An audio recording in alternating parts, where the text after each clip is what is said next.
Darktide.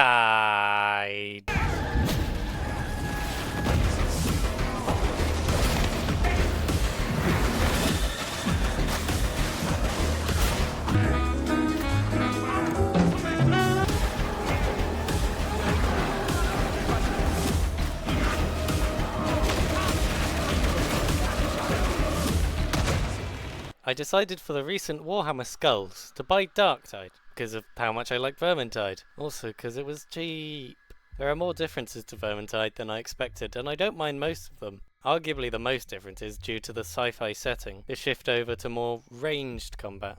And, for the Left 4 Dead Vermintide formula. In Vermintide, ammo was very limited, with ranged weapons mostly dedicated to a very specific role of either sniping elites or clearing chaff, whereas you mainly used your melee weapon. And while yes, they had niches they were better at, you could always use them for everything.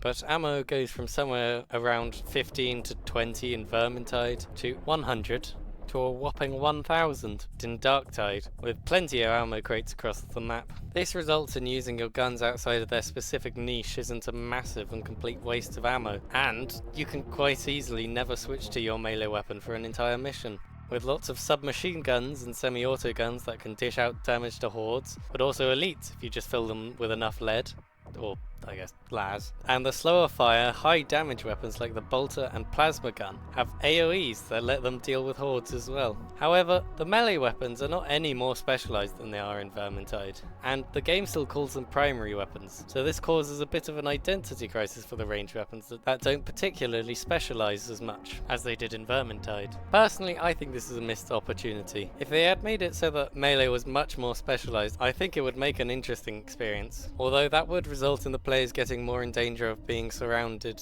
and there are no changes to make ranged any more viable in extreme close quarters, with ranged also being slightly nerfed as the player can now also become suppressed by fire as well.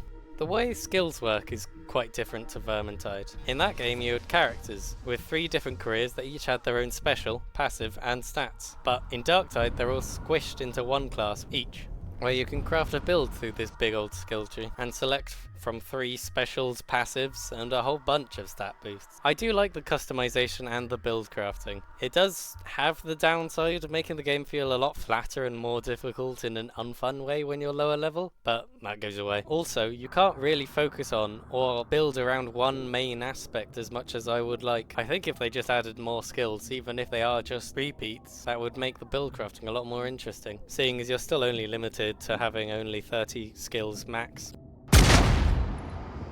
Levels in games are, like many things, you only notice when their design is bad. The more ranged aspect of the game means that the maps have a lot more open areas for shooting, but this also seems to be more of a change in the general design philosophy, as the levels are also a lot less linear, with lots of side paths, but the game prevents you from getting lost in this maze by seemingly implementing a sort of pearl necklace approach, or butt plug, your choice. Anyway, the levels are split into sections. When you enter a new section, you are visually presented with a clear path to the next section, with side routes fanning out with a side room, but eventually merging back into a single lift, corridor or checkpoint at the start of the next area. I like this design and it is well executed for most of the level. It is very obvious when they do not do this well, as you run in circles lost. In one of the early levels, player crosses a bridge and is guided by the direction of the bridge into this building. Inside the building, the player clearly sees the stairs on the other side and knows to go up there. Up the stairs, they are guided by what remains of the floor to go through this obvious hole in the wall. The player jumps down and is directed by the way they're facing to go back over this bridge.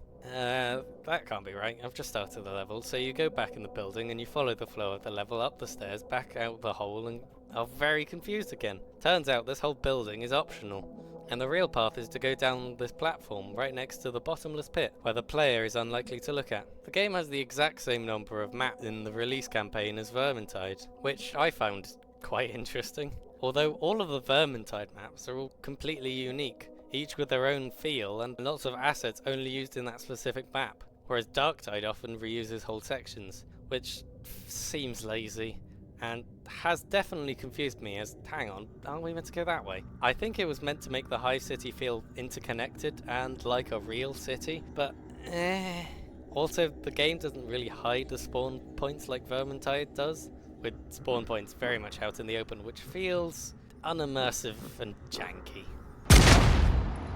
Players are not the only ones who have more of a ranged focus.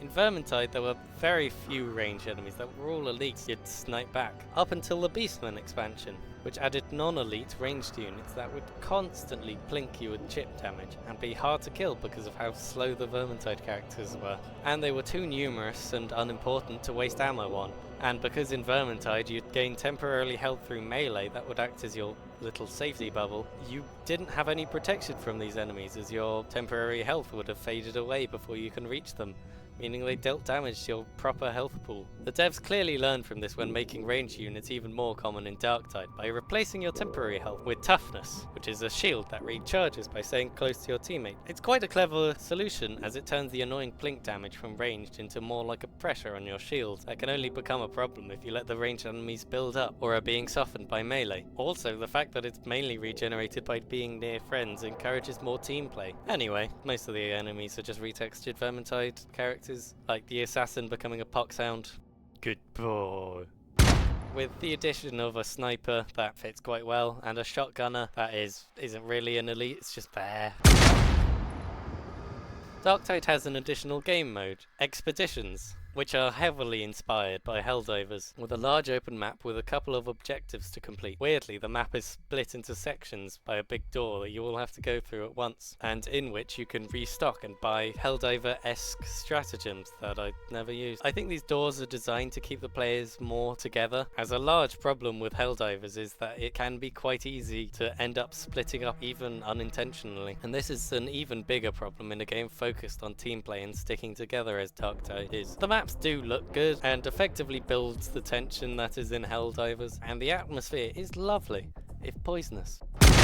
They've also added missions with cool modifiers, which do many things from make everything impossible to see, to I heard you like dogs. These are fun, without ruining the main experience or feeling like a gimmick. No notes. Vermintide also had an additional game mode of a roguelike, which I really liked but felt it was a little undercooked.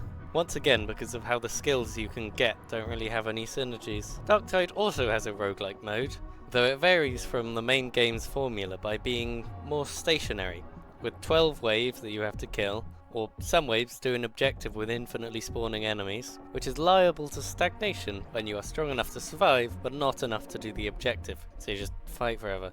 Anyway, after each round you get to choose between 3 skills, or sometimes it just picks one for you with no choice, which is evil. But the perks do range from not doing much to clearly setting up a scripted build that doesn't really help if you aren't doing that build and you have to take it if you are, to bonkers.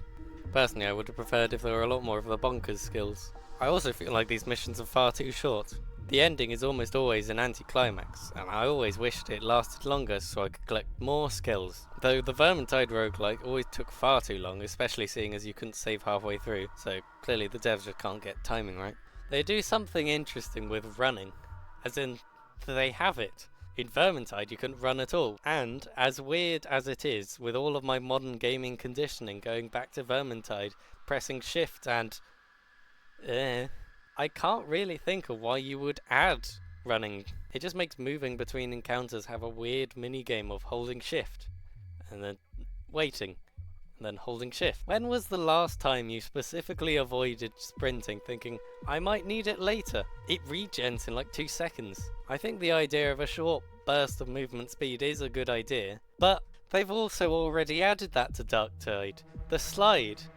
You rarely use it, but when you do, it's very cool, and it feels like this sort of emergency I need to get there now. They also added ladders, which are apparently the slowest thing in the world to climb. Darktide is Vermintide some more. It looks good and has some minor changes that fit with theming, with some cool new ideas and features, but they often feel unimportant, under-emphasized, or overly specific. I didn't even talk about the weapon skills that took me ages to find out you actually had to equip, and generally are just overcomplicated and niche. Or the many weapon modifiers that feel very benign. But it does the main combat well, like Vermintide, and the ability to create your own build is fun, even if I felt like it could have been more. So, yeah.